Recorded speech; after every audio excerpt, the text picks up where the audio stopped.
Cricket ম্যাচে ব্যাটসম্যানরা খেলার সময় শট খুঁজে পায় না, এমন অভিযোগে বাংলাদেশ ক্রিকেট বোর্ড সভাপতি আমিনুল ইসলাম বুলবুল কিছুদিন আগে বলেছিলেন, তৃণমূল কোচরা শিক্ষিত হলেই হবে এই সমস্যার সমাধান। সোমবার এ কারণেই বিসিবির হেড অফিসে কোচ, ট্রেনার, ফিজিওথেরাপিস্ট ও পারফরমেন্স অ্যানালিস্টদের সঙ্গে আলোচনায় বসেন সভাপতি আমিনুল ইসলাম বুলবুল। এবার তৃণমূলে শুরু হলো এই কার্যক্রমের ধারাবাহিকতা। প্রাথমিক ধাপে রাজশাহী ও রংপুরের কোচদের নিয়ে 3 দিনের কর্মশালা পাবনায় শুরু করেছে বিসিবি। এই টুর্নামেন্টের আমাদের যে মূল লক্ষ্য, সেই লক্ষ্যটা হচ্ছে আমাদের তৃণমূল পর্যায় থেকে খেলোয়াড় তৈরি করা এবং বাছাই করে যে ট্যালেন্ট হান্ট যেটা আমরাকে বলি, এখান থেকে বাছাই করে সেই সমস্ত খেলোয়াড়দেরকে আমাকে নিয়ে আসা বাংলাদেশ ক্রিকেট বোর্ডে। দেশের তারকা সাবেক ক্রিকেটার হাবিবুল বাশার সুমন, মেহরাব হোসেন অপি, তুষার ইমরান, কোচ গোলাম ফারুক সুরু, দীপু রায় চৌধুরী এই কর্মশালায় অভিজ্ঞতা বিনিময় করবেন স্থানীয়দের সঙ্গে।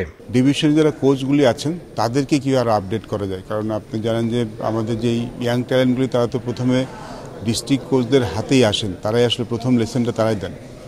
তো আমাদের মডার্ন ক্রিকেটটা কীভাবে খেলা হয়ে থাকে, কিংবা আমরা মডার্ন ক্রিকেট আমাদের মানে চাহিদাটা কি।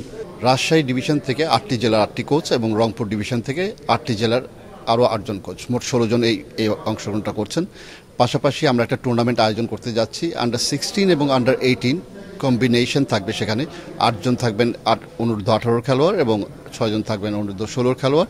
প্রতিটা জেলা দল এভাবে গঠন করা হবে এবং 8টা টিমে 2টি ভাগে বিভক্ত হয়ে রাজশাহীতে এবং পাবনাতে 2টি ভেন্যুতে তার খেলা অনুষ্ঠিত হবে।